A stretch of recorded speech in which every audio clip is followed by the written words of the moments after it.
Yo, what is good, my anime faithful? What is good, y'all? Oh man, I love me some Monday animes right now. Like Copcraft and this Incarnates is absolutely ridiculous. Abandon the Sacred Beast. I am thoroughly impressed with how these shows are going out, and with this Beast show like coming out of nowhere kind of I did get like a trailer for it once before I think it came out, but relatively other than that I had no idea what it was or what it could actually like lead to. But my god, this episode is ridiculous, guys. If you are not watching this show and you've had your doubts about it, or you've just seen some stuff that you didn't really care about, or the best excuse of people who I usually talk to that don't watch anime as the way I do is because of if they watch it now, they have to sit there and wait like I do. So they usually just allow me to suffer, enjoy, see if it's hype, see if it's worth watching all the way through. And then when they know it's all worth it, they're like, oh, well, yeah, I was going to watch it anyway, buddy.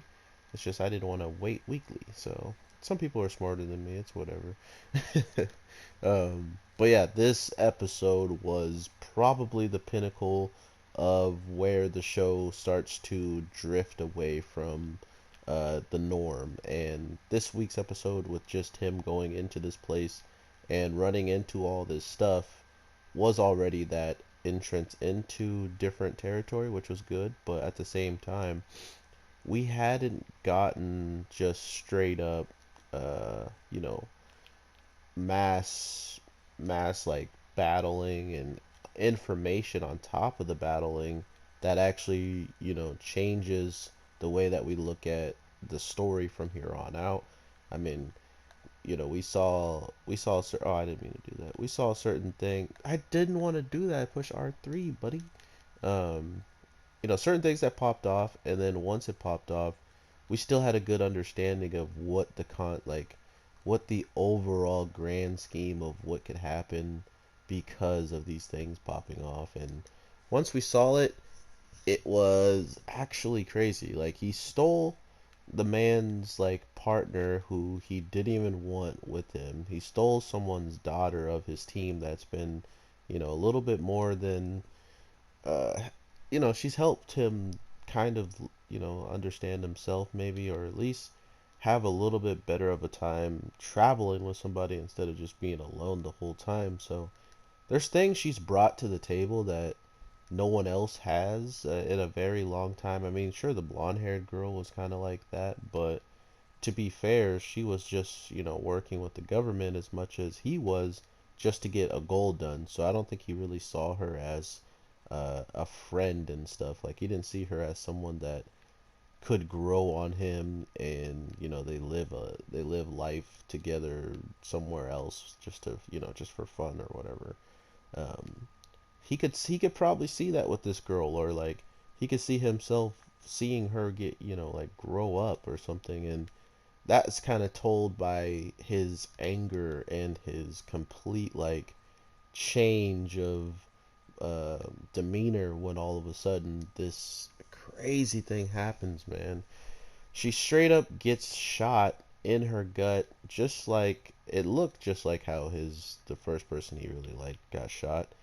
But to be fair, she got shot in a much less lethal spot, so that was a pretty smart call in their part, just to have her, sure, she's going to take some damage, but that doesn't mean she wasn't going to that didn't mean she was going to pass away. That's what I was happy they didn't do. Like, sure, you can kill off this character because supposedly, she doesn't even use the god bullets.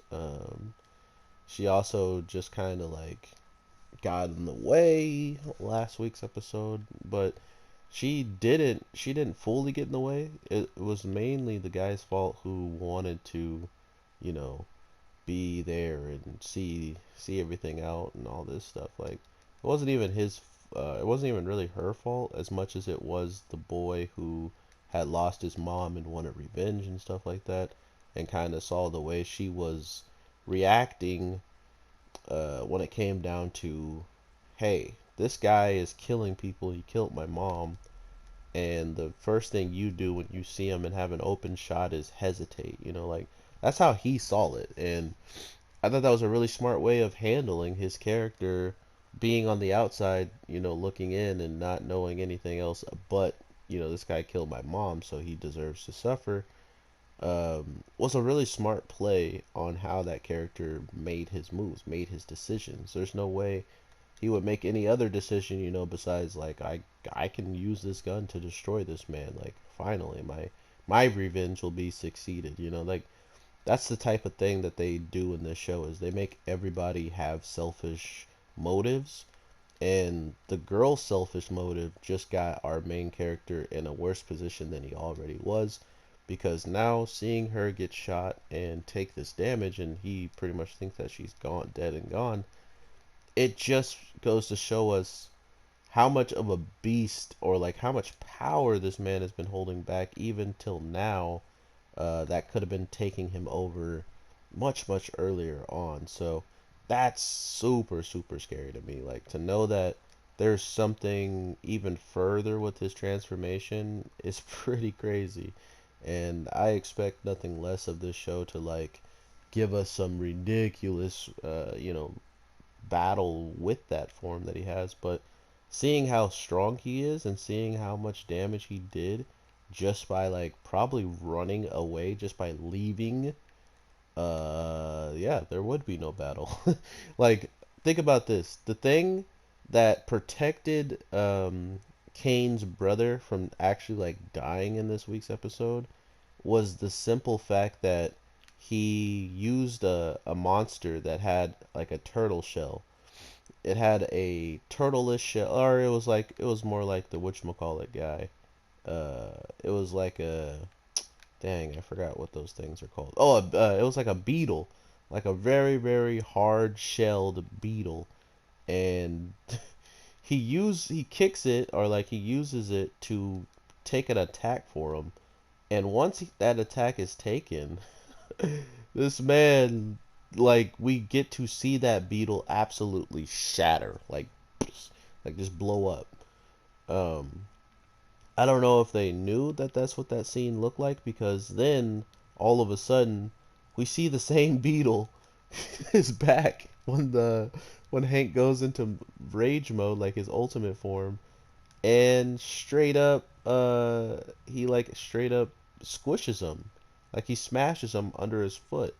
So yeah, that was probably the weirdest part that happened in this week's episode, almost as if they forgot how they treated one character and just decided to throw something else out there while they still could. So hopefully that, or maybe I was just misseeing things. Like maybe the beetle guy didn't explode. It just looked like he exploded after he got hit so hard by the other werewolf.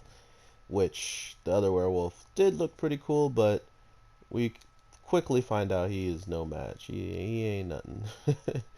But yeah, overall, man, this episode with the true king of the bass showing up, I am very stunned that it was our main character. I thought it would have been Kane for sure, but he is more like the demon of the beast, because he literally got his whole entire top blown off and regenerated almost as if it was nothing. So to think that that is your competition, to think that that is someone just waiting to battle you, good luck. Good luck. He literally only had legs and came back completely fine. So, yeah. But with all that being said, I hope you guys have an amazing day, night, evening, whatever the case may be. I am your boy, the Anime G, and I truly, truly hope you guys were having an amazing one. I got Copcraft that I'm going to talk about after this, so if you do enjoy that show, stick around and catch that review, or just talk to you tomorrow when more content drops, like some Black Clover. So, with that being said, peace.